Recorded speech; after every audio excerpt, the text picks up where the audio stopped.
Hello friend, welcome to my channel JD science classes में आप सभी का स्वागत है। जैसा कि हम बीपीएससी टीयर 2 टीचर के लिए जो है साइंस के यूथ कंपटीशन टाइम के बुक के प्रैक्टिस सेट सॉल्व कर रहे हैं। तो आज का हमारा जो है प्रैक्टिस सेट नंबर 8वां होगा। ठीक है, तो इसके जो है 7 प्रैक्टिस सेट करा दिए और उसके प्ले लिस्ट भी बना दी है, तो वहाँ से आप अदर वीडियो देख सकते हैं। ठीक है, तो इसमें कुल 15 प्रैक्टिस सेट है, तो इसको हम जल्दी अब खत्म करेंगे। ठीक है, देखिए हमने एक वीडियो जो केमिस्ट्री के 350 प्लस प्रश्न का वीडियो बना दिए हैं, तो उसको आप एक बार देख लीजिएगा, तो आपकी पूरी केमिस्ट्री क्या हो जाएगी, रिवाइज हो जाएगी। ठीक है, चलिए तो आइए देखते हैं। देखिए अब आपके पास समय ज़्यादा बिल्कुल नहीं है, तो जितना हो सके उतना प्रैक्टिस करिए और काफ़ी दम लगा के करिए। ठीक है, ताकि आप एक आराम से आपका सिलेक्शन हो जाए। ठीक है, चलिए अगर आप हमारे चैनल पर नए हैं तो चैनल को सब्सक्राइब कर लीजिएगा और बेल आइकन प्रेस कर दीजिएगा ताकि आपको नोटिफिकेशन मिलता रहेगा। आइए देखते हैं। पहला प्रश्न कहें कि ओडोमीटर एक ऐसा उपकरण है जिसका उपयोग गाड़ियों में स्पेस मापने के लिए किया जाता है। तो सही ऑप्शन हो जाएगा, तो ऑप्शन नंबर यहाँ पे सही हो जाएगा। देखिए ओडोमीटर का उपयोग क्या हो जाता है, किसी गाड़ी की दूरी मेजर करने के काम आती है, तो ऑप्शन नंबर बी नंबर आपका यहाँ राइट हो जाएगा। ठीक है, तो ऑप्शन नंबर बी हो जाएगा। और गति गति के नापने का मापन यंत्र कौन है, स्पीडोमीटर। ठीक है, चलिए आगे देखते हैं। कहने कि 5 किलोग्राम और 10 किलोग्राम द्रव्यमान की दो दो इस्पात की गेंदों की गतिज ऊर्जा समान है। देखिए समान है, ध्यान रखिए। यदि संभावना हो तो कौन सी गेंद तेजी से गति कर रही है, तो आपको पता करना है कि कौन सी गेंद जो है 5 वाली किलोग्राम की या 10 किलोग्राम के द्रव्यमान की कौन सी गेंद की गति ज़्यादा है, ये निकालना। तो आप जानते हैं के इक्वल टू क्या गतिज ऊर्जा बराबर काइनेटिक एनर्जी क्या होता है, तो के ई इक्वल टू क्या होता है 1/2 यम वी स्क्वायर। ठीक है, तो आप देखिए मान लीजिए छोटी वाले का यम वन दिया है 5 kg। ठीक है, 5 kg। और यम 2 दिया है आपका 10 किलोग्राम, मतलब 10 kg। ठीक है, ये मास है। ठीक है, और यहाँ पे जो छोटे वाले की मान लीजिए गति क्या है v1। ठीक है, v1 और बड़े वाले का मान लीजिए v2। ठीक है, गति है। तो इस प्रकार आपको यहाँ पे देखिए इनको समान है, तो आपको दिखाना है कि 1/2 M v1 square equal to 1/2 M v2 square. ठीक है, तो ये आप फार्मूला लगा देंगे, इक्वल है इसलिए। तो देखिए 1/2 यम/2 आप दोनों तरफ से क्या हो जाएगा, इक्वल लगा कट जाएगा, तो अब बच्चा यम1 v1 equal to Yama v2। ठीक है, तो यम1 यम स्मॉल यम का दिया है, यम1 का मान दिया, यम2 का मान आपको दे रखा है। ठीक है, तो जो है इसको आप यम1 v1 मान लीजिए, यम1 v1 यम2 v2। ठीक है, यम1 अब इसी पर रख दीजिए। यम1 का मान आपको 5 दिया है, v1 वैसे रख दीजिए, और यम2 का मान 10 दिया है। ठीक है, v2 आपको वैसे ही रख देना। देखिए 5 2 10 तो कट जाएगा, तो क्या आया निकल के v1 equal to 2 time v2 के। ठीक है, तो अब यहाँ पे v1 ग्रेटर देन v2 हो जाएगा, v2। ठीक है, तो यहाँ पे आपको निकल के आया कि 5 किग्रा द्रव्यमान वाली इस्पात की गेंद की गति जो है 10 किग्रा वाली इस्पात की गति से 2 गुनी अधिक है। ठीक है, तो यहाँ पे आपका ऑप्शन नंबर कौन सा हो जाएगा, ऑप्शन नंबर बी यहाँ पे आपका राइट हो जाएगा। तो 5 किलोग्राम वाली गेंद तेज चल रही है। ठीक है, तो आपको बताना था कि कौन सी गेंद तेजी से गति कर रही है, तो आपका यहाँ बी नंबर सही हो जाएगा। चलिए आगे देखते हैं। अगला प्रश्न कह रहे हैं कि पानी का घनत्व क्या है, पानी का घनत्व क्या है। तो यहाँ पे राइट आंसर हो जाएगा ऑप्शन नंबर यहाँ पे ए नंबर राइट हो जाएगा, 1000 किलो प्रति घन मीटर। ठीक है, तो ऑप्शन नंबर यहाँ पे ए नंबर सही हो जाएगा। देखिए डेंसिटी घनत्व जिसको बोलते हैं, डेंसिटी इक्वल टू क्या होता है भाई, मास पर वॉल्यूम होता है। ठीक है, वॉल्यूम होता है इसे। तो इस प्रकार जो है डेंसिटी की अगर यूनिट आपसे पूछे तो क्या होता है, केजी। मास का भाई केजी होता है, और वॉल्यूम का मीटर हो जाएगा, मीटर क्यूब हो जाएगा। ठीक है, तो ये आपको माइनस में लगा दिए, ऊपर लिखेंगे तो। ठीक है, तो इस प्रकार आपको इसकी यूनिट भी ध्यान रखना है। चलिए आइए देखते हैं। अगला प्रश्न है, देखिए जिस वस्तु की डेंसिटी ज़्यादा होगी वह वस्तु जो है उसमें क्या हो जाएगी, डूब जाएगी। अगला क्या है, किस तापमान पर पानी तरल एवं ठोस दोनों स्थितियों में विद्यमान हो सकता है। तो यहाँ पे राइट आंसर हो जाएगा या जो है कितने पे, तो ऑप्शन नंबर बी हो जाएगा, 0 डिग्री सेल्सियस पर जो है पर पानी तरल एवं ठोस दोनों स्थितियों में विद्यमान हो सकता है। ठीक है, तो 0 डिग्री सेल्सियस ताप जो है पानी का हिमांक बिंदु होता है जिस पर पानी बर्फ में बदलता है, और 100 डिग्री सेल्सियस ताप पर जो है पानी का क्वथनांक बिंदु होता है जिस पर पानी भाप में बदलता है। तो यहाँ पे आपको ध्यान रखना है, बी नंबर सही हो जाएगा ऑप्शन। कहने की बल की परिभाषा को किसके आधार पर व्याख्यायित किया जा सकता है। तो बल की परिभाषा किसके आधार पर, तो यहाँ पे आपको सही ऑप्शन हो जाएगा कौन सा, तो यहाँ ऑप्शन नंबर ये आपका बी नंबर राइट हो जाएगा। न्यूटन के गति का पहला नियम, ठीक है, न्यूटन के गति का पहला नियम से जो है बल की परिभाषा को व्याख्या किया जा सकता है। तो ऑप्शन नंबर यहाँ पे बी सही हो जाएगा, ठीक है। तो यम बराबर क्या होता है, यम बराबर यम ए होता है, ठीक है, यम वहाँ से ए एक्सेलरेशन है, ठीक है। तो ये भी आप संबंध याद रखिएगा। देखिए न्यूटन का गति का प्रथम नियम क्या कहता है, यदि कोई वस्तु गतिमान अवस्था में है तो गतिमान अवस्था में ही बनी रहेगी, यदि वह स्थिर अवस्था में है तो स्थिर अवस्था में ही बनी रहेगी, जब तक उस पर कोई बाह्य बल न लगाया जाए, ठीक है। और इसे जड़त्व का नियम भी कहते हैं, पहले नियम को न्यूटन के, ठीक है। उन्होंने 3 नियम दिए थे, ठीक है। तो यहाँ पे आपका सही ऑप्शन क्या हो जाएगा, बी नंबर सही हो जाएगा, ठीक है। तो अगर बल की यूनिट पूछे तो क्या होती है, बल की यूनिट, फोर्स की यूनिट क्या होगी, kg मीटर पर सेकेंड स्क्वायर, ठीक है, सेकेंड स्क्वायर होती है। तो इस प्रकार आपका यहाँ बी नंबर राइट हो जाएगा। आइए देखते हैं अगला प्रश्न है, कि निम्न से कौन सा प्लेनेटरी बॉडीज के लिए केपलर के नियमों में से एक सही है। तो यहाँ पे राइट आंसर आपका हो जाएगा, तो यहाँ पे राइट आंसर हो जाएगा,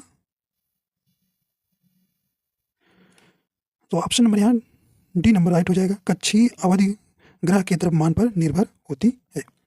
तो कक्षीय जैसे ऑर्बिटल अवधि ग्रह के द्रव्यमान पर निर्भर होती है, तो ऑप्शन नंबर यहाँ पे डी सही हो जाएगा, डी नंबर सही हो जाएगा। देखिए केपलर ने जो है, केपलर ने ग्रहों की गति संबंधी 3 नियम बताए हैं, ठीक है, 3 नियम दिए थे, ठीक है। तो सही ऑप्शन कौन सा हो जाएगा, ऑप्शन नंबर डी हो जाएगा। देखिए इनका पहला नियम था, सभी ग्रहों की कक्षा दीर्घ वृत्ताकार होती है तथा सूर्य इस कक्षा के नाभिक पर होता है, ठीक है। और दूसरा नियम कहता है, ग्रह को सूर्य से जोड़ने वाली रेखा समान समय अंतराल में समान क्षेत्रफल तय करती है। और इन्होंने तीसरा नियम बताया, ग्रह द्वारा सूर्य की परिक्रमा के आवर्तकाल का वर्ग अर्ध दीर्घ अक्ष के घन के समानुपाती होता है, ठीक है। तो ये केपलर के ग्रहों की गति संबंधित 3 नियम इन्होंने प्रतिपादित किया था। तो ऑप्शन नंबर यहाँ डी हो जाएगा, कक्षीय अवधि के ग्रह के द्रव्यमान पर निर्भर होती है, ठीक है। अगला प्रश्न है, कहने कि गर्मी के मौसम में पंखा चलाने पर राहत अनुभव होता है क्योंकि, तो यहाँ पे आपको बताना है, राइट आंसर हो जाएगा। तो ऑप्शन नंबर कौन सा हो जाएगा, ऑप्शन नंबर ए हो जाएगा, पंखे की हवा से हमारा पसीना तेजी से वाष्प बनकर उड़ जाता है। तो ऑप्शन नंबर यहाँ पे ए नंबर सही हो जाएगा। देखिए अगला प्रश्न मेरे कल भी, कहने कि एक ध्वनि तरंग 3.5 किलो हर्ट्ज की आवृत्ति है और इसका तरंग दैर्घ्य 0.1 मीटर है, तो इसे 700 मीटर की दूरी तय करने में कितना समय लगेगा। तो कितना समय लगेगा, देखा आपको टाइम यहाँ बताना है, ठीक है, टाइम। तो ध्वनि की तरंग दिया है, यन दिया है। देखिए एक रिलेशन आपको ध्यान होगा, v equal to N lambda, ठीक है, ठीक है। तो यहाँ पे ये ध्यान रखना है, तो लेमडा क्या है, वेवलेंथ है, ठीक है, तरंग दैर्घ्य जिसको बोलते हैं। तो यहाँ पे आपको रखिए कि वैल्यू, तो वहाँ पे यहाँ से आपका v का मान निकल आएगा, ठीक है। तो 3.5 किलो हर्ट्ज है, किलो हर्ट्ज है, तो इसको आप क्या कर दीजिए, इसको 3.5 को क्या कर दीजिए, 1000 से मल्टीप्लाई कर दीजिए, ठीक है, इंटू और तरंग दैर्घ्य वेवलेंथ कितना है, वेवलेंथ आपका 0.1 है, ठीक है, 0.1 है। तो देखिए किलोग्राम में बदल रहे हैं, ठीक है, किलो हर्ट्ज दिया है तो इसे किलोग्राम में हम चेंज कर रहे हैं, इसलिए 1000 से गुणा कर देंगे किसमें, वेवलेंथ में, ठीक है। तो ये कितना हो जाएगा, 35, एक जीरो खत्म हो जाएगा, क्यों, पॉइंट लगा है। और देखिए और 0.1 से मल्टीप्लाई करेंगे तो क्या निकल के आएगा, तो ये आएगा 35, एक जीरो और खत्म हो जाएगा तो 350 बचेगा, ठीक है। 1.0 से 0.1 से मल्टीप्लाई करेंगे तो ये 350 निकल के आएगा, ठीक है। तो ये आपकी क्या हो गई, ये आपकी स्पीड आ गई, ठीक है, स्पीड आ गई। अब क्या निकालना है, गति आ गई। तो इस प्रकार आपको जानते हैं टाइम बराबर क्या होता है, अभी टी इक्वल टू होता है, क्या होता है, डिस्टेंस अपॉन टाइम। तो डिस्टेंस आपको 700 मीटर दिया है तो 700 लिख दीजिए, 700 बटे 350 कर दीजिए, 350 कर दीजिए, तो ये काट दीजिए, तो ये 500, देखिए 7 से काट दीजिए, 7 करने में ऊपर 10 हो जाएगा और 7 पचे 35 हो जाएगा, फिर 5 से तो 5 दूना 10 आ जाएगा, तो कितना है अभी, तो यहाँ 2 सेकंड आ गया, कितना टाइम, 2 सेकंड। तो ऑप्शन नंबर कौन सा हो जाएगा, यहाँ पे ऑप्शन नंबर आपका ये डी नंबर सही हो जाएगा, ठीक है, डी नंबर सही हो जाएगा, 2 सेकंड आंसर राइट हो जाएगा, ठीक है। तो कैसे निकालेंगे, तो आपको ये संबंध याद रखना है, v equal to N lambda, मतलब लिमिटलेस किसे वेवलेंथ तरंग दैर्ध्य जिसे कहते हैं। तो यहाँ से आप रखेंगे तो v का मान निकल आएगा और आपको डिस्टेंस दिया है, जब v का मान निकालना तो टाइम बराबर होता है डिस्टेंस अपॉन स्पीड, रख देंगे, काट पीट करेंगे तो आपका 2 सेकंड निकल के आंसर आ जाएगा। ठीक, तो ये रिलेशन आपको याद रखना है, इस पे न्यूमेरिकल आपके बनेंगे। ठीक है, चलिए आगे चलते हैं। कह रहे कि अंतरिक्ष का रंग काला दिखने का कारण क्या है? तो यहाँ पे सही ऑप्शन हो जाएगा, तो ऑप्शन नंबर यहाँ सी राइट हो जाएगा, प्रकाश का प्रकीर्णन नहीं होने के कारण। ठीक है, तो अंतरिक्ष का रंग काला दिखने का कारण क्या है? प्रकाश का प्रकीर्णन नहीं होने के कारण। तो ऑप्शन नंबर सी सही हो जाएगा। ठीक है, तो अंतरिक्ष का रंग जो है रात में जो है काला दिखने का कारण वहाँ पर वायुमंडल का ना होना तथा प्रकाश का प्रकीर्णन ना होना, यह जो है मुख्य कारण है। ठीक है, तो यहाँ पे आपका सही ऑप्शन हो जाएगा सी नंबर। और देखिए, प्रकाश के प्रकीर्णन के कारण ही आसमान जो है नीला दिखाई देता है। आपसे पूछा जाएगा कि आसमान इसके कारण नीला दिखाई देता है, तो ये प्रकीर्णन के कारण। ठीक है, तो यहाँ पे ध्यान रखिएगा, तो ऑप्शन नंबर यहाँ पे सी नंबर सही हो जाएगा। निम्नलिखित में से कौन सा नियम विद्युत धारा के ऊष्मीय प्रभाव से संबंधित है? तो यहाँ पे ऑप्शन कौन सा जाएगा? ओम का नियम, फैराडे का नियम, न्यूटन का नियम या जूल का नियम? तो देखिए यहाँ पे राइट आंसर हो जाएगा डी नंबर, जूल का नियम। तो विद्युत धारा के ऊष्मीय प्रभाव से संबंधित कौन है? जूल का नियम। ठीक है, तो जूल का नियम क्या बताना? जब किसी चालक तार में विद्युत धारा प्रवाहित की जाती है तो वह तार गर्म हो जाता है, इसे विद्युत धारा का ऊष्मीय प्रभाव कहते हैं। ठीक है, तो ऊष्मीय प्रभाव किसे कहते हैं? तो जब किसी चालक तार में विद्युत धारा प्रवाहित की जाती है तो वह तार गर्म हो जाता है, इसे जो है विद्युत धारा का ऊष्मीय प्रभाव कहते हैं। ठीक है, देखिए जूल का नियम जो है, जूल का नियम पहला इन्होंने बताया कि किसी चालक तार में विद्युत धारा प्रवाहित करने पर उसमें उत्पन्न ऊष्मा प्रवाहित धारा आई के वर्ग के अनुपाती होता है। तो इन्होंने बताया कि एच प्रोपोर्शनल डायरेक्टली प्रोपोर्शनल आई स्क्वायर। ठीक, पहला इन्होंने बताया। फिर दूसरा इन्होंने कहा किसी चालक तार में विद्युत धारा प्रवाहित करने पर उत्पन्न ऊष्मा एच तार के प्रतिरोध आर के अनुपाती होता है। ठीक है, तो एच प्रोपोर्शनल आर। ठीक है, तो ये पहला हो गया और ये दूसरा। और तीसरा इन्होंने कहा, तीसरा कहने की किसी चालक तार में विद्युत धारा प्रवाहित करने पर उसमें उत्पन्न ऊष्मा समय टी के अनुपाती होती है। ठीक है, तो एच प्रोपोर्शनल टी। ठीक है, ये होता है। तो अब इनको क्या करेंगे? इनको आप मिला देंगे तीनों को। ठीक है, तीनों को मिलाएंगे तो क्या हो जाएगा? ये तीनों को आप मिक्स करेंगे तो एच प्रोपोर्शनल आई स्क्वायर आर टी आएगा। ठीक है, आर टी आएगा। फिर क्या ये बन जाएगा? तो के जो है, के क्या है भाई? ये यहाँ पे के जो है आपका क्या है? कांस्टेंट है, के कांस्टेंट हो जाएगा। तो इस प्रकार आपका क्या निकल के आएगा? तो अगर के की वैल्यू हम 1 ले लें तो क्या, के की वैल्यू 1 ले लें तो क्या हो जाएगा? के की वैल्यू अगर 1 लेते हैं तो एच प्रोपोर्शनल हटेगा, तो एच इक्वल टू क्या आ जाएगा भाई? आई स्क्वायर आर टी। ठीक है, आई स्क्वायर आर टी। तो ये एक रिलेशन बन जाएगा, एक ये संबंध बनेगा। तो ये है जो है जूल का नियम। इस नियम को जूल का प्रथम नियम कहते हैं। ठीक है, तो ये आपको ध्यान रखना है, इतना। तो ठीक है, तो ऑप्शन नंबर डी सही हो जाएगा। अगला प्रश्न है, इनमें से कौन सा रासायनिक परिवर्तन का एक उदाहरण है?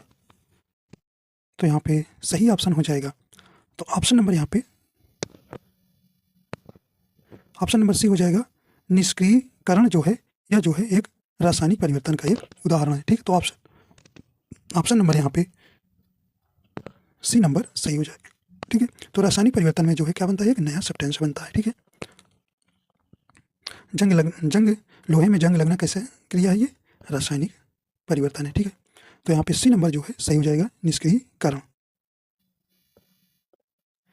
निम्नलिखित में से कौन सा कार्बन का एक अपरूप है? तो यहाँ आपको बताना है कि कार्बन का एक अपरूप कौन सा है। तो यहाँ राइट आंसर हो जाएगा ऑप्शन नंबर डी हो जाएगा, हीरा। तो हीरा कार्बन का एक क्रिस्टलीय अपरूप है। इसका प्राकृतिक स्रोत जो है किम्बर लाइट पत्थर होता है। ठीक है, कौन? किम्बर लाइट पत्थर होता है। देखिए इसके जो है अपेक्षिक घनत्व जो है कितना होता है? 3.52 होता है। ठीक है, और यह जो है प्रकाश का पूर्ण, यह चमकता क्यों भाई? हीरा जो है प्रकाश के पूर्ण आंतरिक परिवर्तन के कारण चमकता है तथा यह विद्युत और ताप का क्या होता है? कुचालक होता है और सबसे कठोर भी होता है। ठीक है, निम्नलिखित में से किसका उपयोग नाभिक रिएक्टर के में विखंडनीय ईंधन के रूप में किया जाता है? तो किसका किया जाता है? तो यहाँ पे राइट आंसर हो जाएगा तो यूरेनियम 235 का ऑप्शन नंबर बी सही हो जाएगा। तो नाभिकीय रिएक्टर में विखंडनीय ईंधन के रूप में जो है यूरेनियम 235 का प्रयोग होता है।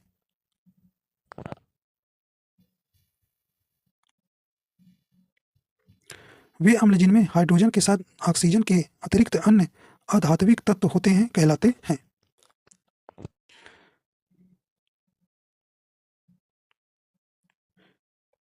तो ऑप्शन नंबर यहाँ पे सी नंबर राइट हो जाएगा। ऑप्शन नंबर सी सही हो जाएगा। हाइड्रॉक्सिड्स अनॉक्सी अम्ल कहते हैं। तो ऑप्शन नंबर यहाँ पे सी नंबर सही हो जाएगा। ठीक है, तो अम्लों के वर्गीकरण जो है दो प्रकार के किया गया है। कौन? ऑक्सी अम्ल और हाइड्रा अम्ल। ठीक है, तो ऑक्सी अम्ल क्या होते हैं? वे अम्ल जिनमें हाइड्रोजन के साथ साथ ऑक्सीजन भी उपस्थित होते हैं उन्हें ऑक्सी अम्ल कहते हैं, जैसे H2SO4।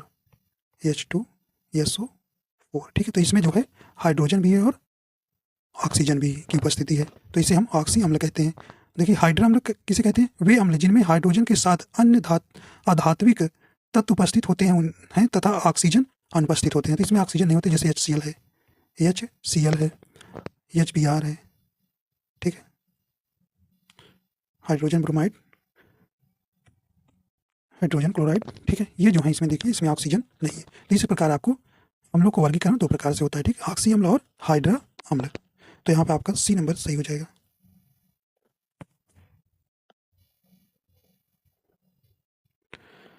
मेंडेलीव की आवर्त सारणी के बारे में कौन सा कथन गलत है? देखिए, कई तत्वों को उनके बढ़ते हुए परमाणु द्रव्यमान के क्रम में व्यवस्थित किया गया। देखिए ये बिल्कुल सही है। ठीक है, तो मेंडेलीव की आवर्त सारणी जो है परमाणु द्रव्यमानों पर आधारित थी, तो ये सही है। उधर उधर स्तंभों को समूह कहा जाता है, ये भी उनका सही है। करें क्षैतिज पंक्तियों को आवर्त कहा जाता है, ये भी सही है। अगला डी करेंगे तत्वों के गुणधर्म उनके परमाणु क्रमांकों के आवर्ती फलन होते हैं। तो यही जो है क्या है भी यहाँ पे गलत है, यही जो है गलत है। तो यहाँ जो है मेंडेलीव की आवर्त का नियम जो है के अनुसार तत्वों के गुणधर्म उनके परमाणु भारों के आवर्ती फलन होते हैं।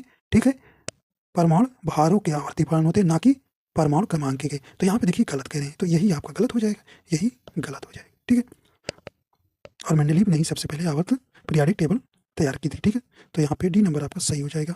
आइए देखते हैं अगला। कह रहे हैं कि नाइट्रोजन के निम्न ऑक्साइड में से किसको लाफिंग गैस के रूप में जाना जाता है? किसको जाना जाता है? राइट आंसर आपका यहाँ हो जाएगा तो नाइट्रस ऑक्साइड। कौन सा? Nitrous oxide. यहाँ पे ऑप्शन डी सही हो जाएगा, ऑप्शन डी सही हो जाएगा, N2O। ठीक है, नाइट्रस ऑक्साइड। ठीक है, तो N2O को क्या कहा जाता है? Laughing gas, nitrous oxide. देखिए NO क्या है? नाइट्रिक ऑक्साइड इसको कहते हैं। N2O5 नाइट्रोजन पेंटाऑक्साइड और N2O नाइट्रोजन डाई ऑक्साइड होता है। ठीक है, तो यहाँ पर आपका डी नंबर राइट हो जाएगा। कहें कि निम्न में से किस तत्व का कठोरतम प्राकृतिक अपरूप पाया जाता है? तो यहाँ पे राइट आंसर हो जाएगा, तो ऑप्शन नंबर यहाँ पे सी नंबर सही हो जाएगा, कार्बन का। ठीक है, तो कार्बन की प्रकृति में सर्वाधिक मात्रा में पाया जाने वाला तत्व है, इसमें अपरूप कठोरतम होते हैं। जैसे अब इसके अपरूप कौन है? हीरा, ग्रेफाइट, कोयला, फुलरीन आदि है। ठीक है, तो हीरा जो है कठोर धातु है। चलिए आगे चलते हैं। करके निम्नलिखित में से किसका प्रयोग पानी की स्थायी कठोरता को दूर करने के लिए किया जा सकता है? तो राइट आंसर हो जाएगा सही ऑप्शन नंबर 1 हो जाएगा, सोडियम कार्बोनेट। ठीक है, सोडियम कार्बोनेट जिसे धावन सोडा भी कहते हैं। तो इसका फार्मूला क्या है भी? NaCO3 होता है, NaCO3 होता है। ठीक है, तो इस प्रकार आपका सही ऑप्शन ये नंबर सही हो जाएगा। सोडियम कार्बोनेट जो है अस्थायी कठोरता को दूर करने के लिए किया जाता है। अगला देखते हैं। करेक्ट निम्नलिखित में से किस यौगिक का उपयोग श्वेत श्याम फोटोग्राफी में किया जाता है? सही ऑप्शन हो जाएगा, ऑप्शन नंबर डी हो जाएगा, सिल्वर क्लोराइड और सिल्वर ब्रोमाइड दोनों का जो है फोटोग्राफी में प्रयोग किया जाता है। तो ऑप्शन नंबर यहाँ पे सही हो जाएगा, डी नंबर। अगला देखते हैं। कह रहे कि डायनामाइट का आविष्कार किसने किया था? बताइए। राइट आंसर हो जाएगा सही ऑप्शन नंबर कौन सा हो जाएगा? ऑप्शन नंबर ए हो जाएगा, अल्फ्रेड नोबेल ने। ठीक है, तो अल्फ्रेड नोबेल ने जो है डायनामाइट का आविष्कार किया था। ठीक है, तो ऑप्शन नंबर ए सही हो जाएगा। देखिए लुई पास्चर ने, एक यहाँ से प्रश्न बनता है कि लुई पास्चर ने किसकी खोज की थी? इन्होंने रेबीज के टीके की खोज की थी। किसकी भाई? रेबीज के टीके की। ठीक है, ये ध्यान रखिएगा।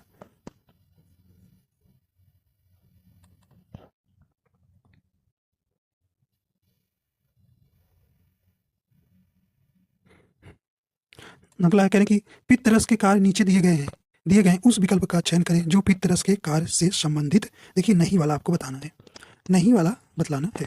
कह रहे कि यह अग्नाशयी एंजाइमों की क्रिया के लिए भोजन के क्षारीय माध्यम प्रदान करता है, ये बिल्कुल सही है। कह रहे इसमें प्रोटीन को पचाने वाला एंजाइम होता है जो प्रोटीन के पाचन में सहायक होता है, तो ये जो है सहायक नहीं होता है, तो ये सहायक कह रहे होता है, तो ये गलत हो जाएगा, तो गलत वाला हमको पहचानना था। आगे पढ़ लेते हैं। यह अग्नाशयी एंजाइमों की क्रिया की दक्षता को बढ़ाता है, ये सही है।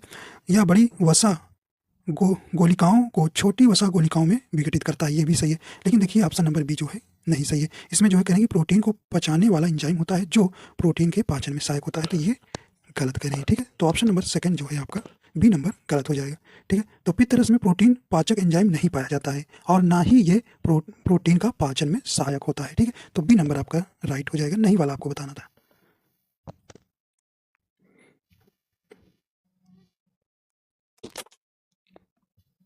अगला देखते हैं। सामान्य परिस्थितियों में अम्ल की अभिक्रिया से पेट की अंदरूनी परत को बचाने का कार्य कौन करता है? तो यहाँ पे राइट आंसर हो जाएगा, तो ऑप्शन नंबर ए हो जाएगा बलगम, ठीक है। तो ऑप्शन नंबर ए सही हो जाएगा। तो अम्ल की अभिक्रिया से पेट की अंदरूनी परत को बचाने का कार्य जो है बलगम करता है।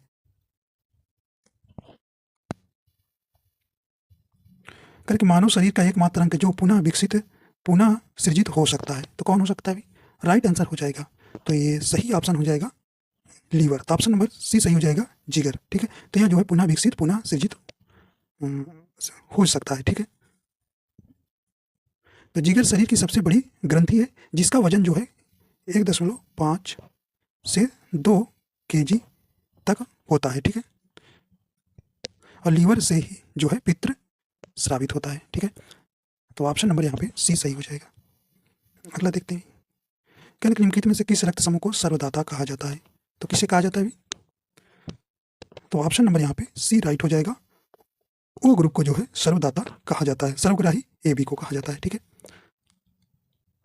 तो देखिए रुधिर वर्ग की खोज आपसे पूछा जाता है कि रुधिर वर्ग की खोज किसने किया था? तो ये कार्ल लैंड स्टीनर ने किया था, कार्ल लैंड स्टीनर ने की थी। और देखिए इन्होंने रुधिर वर्ग की खोज की थी। और अगर रुधिर परिसंचरण की खोज किसने किया था? ये विलियम हार्वे थे, ठीक है। विलियम हार्वे, ध्यान रखिएगा खोज और परिसंचरण में खोज पूछे तो कार्ल लैंड स्टीनर आपको लगाना है ऑप्शन में, अगर रुधिर परिसंचरण की खोज पूछे तो विलियम हार्वे लगाना है। देखिए कंफ्यूज नहीं होना है, ठीक है। चलिए अगला देखते हैं। कहने कि इनमें से कौन सा रक्त समूह यूनिवर्सल सार्वभौमिक दाता माना जाता है? तो सही ऑप्शन हो जाएगा, तो ऑप्शन नंबर बी हो जाएगा ओ, ठीक है। ऑप्शन नंबर बी सही हो जाएगा। तो ये दोनों सर्वदाता ठीक है, दोनों एक ही है। चलिए अगला देखते हैं। यौवन आरंभ के दौरान आवाज बदल जाती है, ऐसा क्यों होता है? क्यों होता है? चलिए राइट आंसर हो जाएगा, तो क्यों? तो ऑप्शन नंबर यहाँ पे डी नंबर सही हो जाएगा। स्वर यंत्र लैरिक्स के विकास के कारण, ठीक है। तो ऑप्शन नंबर डी सही हो जाएगा। देखिए यौवन आरंभ के दौरान आवाज बदल जाती है, ऐसा इसलिए होता है क्योंकि स्वर यंत्र जो है का विकास इसी समय होता है। जैसे जैसे मानव युवावस्था से गुजरता है स्वर यंत्र बड़ा होता जाता है और मुख डोरियां लंबी और मोटी हो जाती हैं, जिससे व्यक्ति की आवाज क्या हो जाती है? भारी होती जाती है। यानी कि निम्नलिखित में से कौन सी तंत्रिका तंत्र की मूलभूत संरचनात्मक एवं प्रकार्यात्मक इकाई है? तो ऑप्शन नंबर यहाँ पे सही हो जाएगा, ऑप्शन नंबर सी हो जाएगा न्यूरॉन्स, ठीक है। तो ऑप्शन नंबर यहाँ पे सी नंबर सही हो जाएगा। देखिए नेफ्रॉन जो है किडनी की क्या है? इकाई है, ठीक है, ध्यान रखिएगा।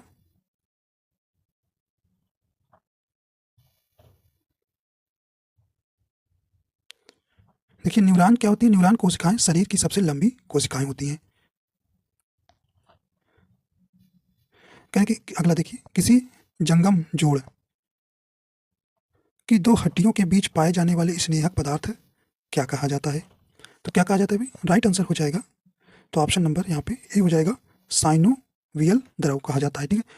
किसी जंगम जोड़ मूवेबल्स ज्वाइंट की दो हड्डियों के बीच पाए जाने वाले स्नेहक पदार्थ को साइनोवियल द्रव कहा जाता है, ठीक है। तो ऑप्शन नंबर ए सही हो जाएगा। अगला है, जब कोई बहुत क्रोधित, शर्मिंदा या चिंतित होता है तो ऐसे में कौन सा हार्मोन तनाव को समायोजित करने में शरीर की मदद करता है? तो कौन सा हार्मोन है भी? तो सही ऑप्शन हो जाएगा ऑप्शन नंबर बी हो जाएगा एड्रीनलिन। ठीक है, तो एड्रीनलिन जो है हार्मोन्स जो है या जो है उत्तेजना के समय जो है समायोजित करने में शरीर की मदद करता है।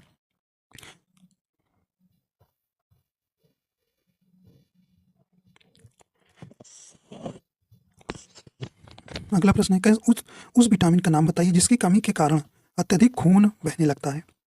तो सही ऑप्शन हो जाएगा कौन सा भी? तो ऑप्शन नंबर यहाँ सी नंबर राइट हो जाएगा विटामिन के। ठीक है, तो विटामिन के की कमी से होने के कारण अत्यधिक खून बहता है।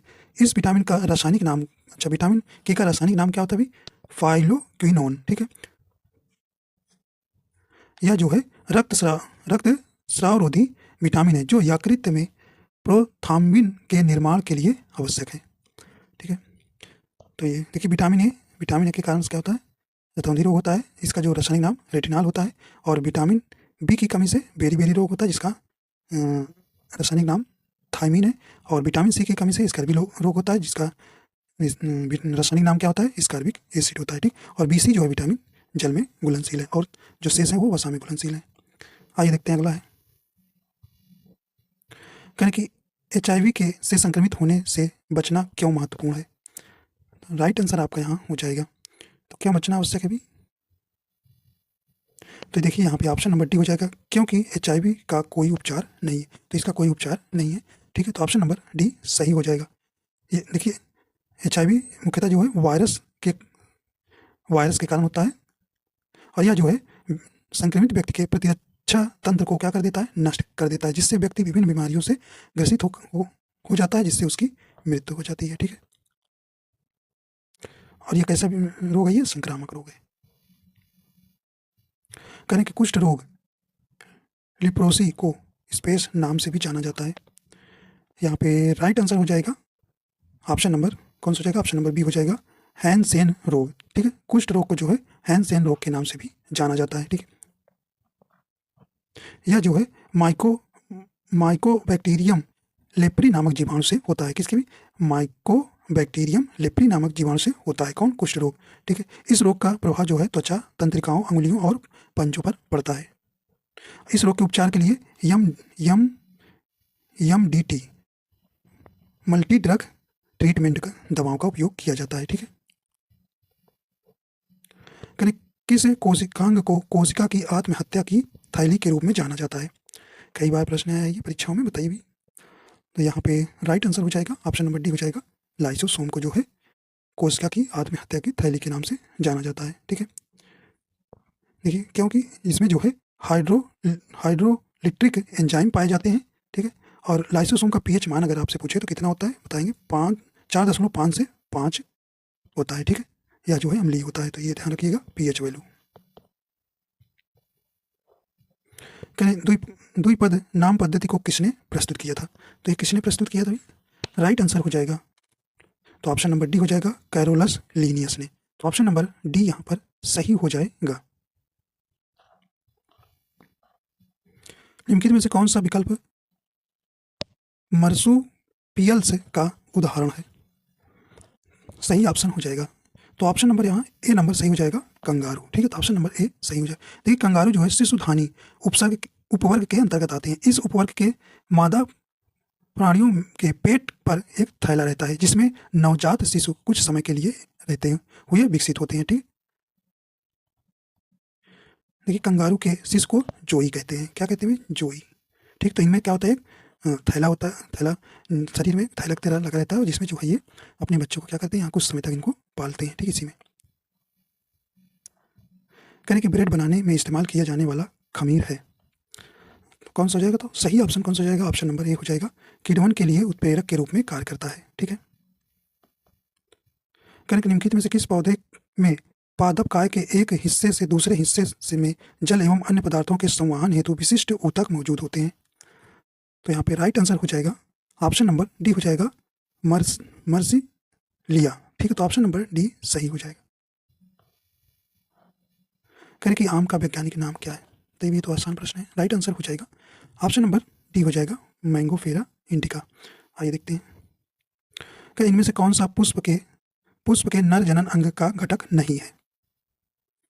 तो यहाँ पे राइट आंसर हो जाएगा ऑप्शन नंबर बी हो जाएगा वर्तिका। ठीक है, तो वर्तिका जो है पुष्प के नर जनन अंग का एक घटक नहीं है, यह जो है पुष्प के मादा जनन अंग का घटक है। ठीक है, तो वर्तिका जो है पुष्प के मादा जनन अंग का घटक है। ठीक है, तो ऑप्शन नंबर बी यहाँ राइट हो जाए। देखिए पुष्प के मादा जनन के प्रमुख अंग जो भाग जैसे वर्तिकाग्र, वर्तिका है और अंडाशय होता है। और वहीं जो है पुष्प के नर जनन अंग का प्रमुख भाग कौन होता है? पराग होता है, परागकोश होता है और तंतु होता है। ठीक है, चलिए तो ये जो है परागकोश, तंतु, पराग जो है ये जो है किसके अंग है? ये भी नर जनन अंग के हैं। ठीक है, आइए देखते हैं अगला प्रश्न, लास्ट प्रश्न है। कह कि इनमें से कौन सा प्रकाश संश्लेषण में उत्पन्न अपशिष्ट उत्पाद है? तो ये कौन सा भी राइट आंसर हो जाएगा। तो ऑप्शन नंबर डी हो जाएगा ऑक्सीजन। ठीक है, तो ऑप्शन नंबर डी हो जाएगा। देखिए प्रकाश संश्लेषण रिएक्शन क्या होता है? CO2 plus 6H2O gives out C6H12O6 O6 होता है और प्लस क्या होता है भी 6O2। ठीक है, O2 छोड़ता है।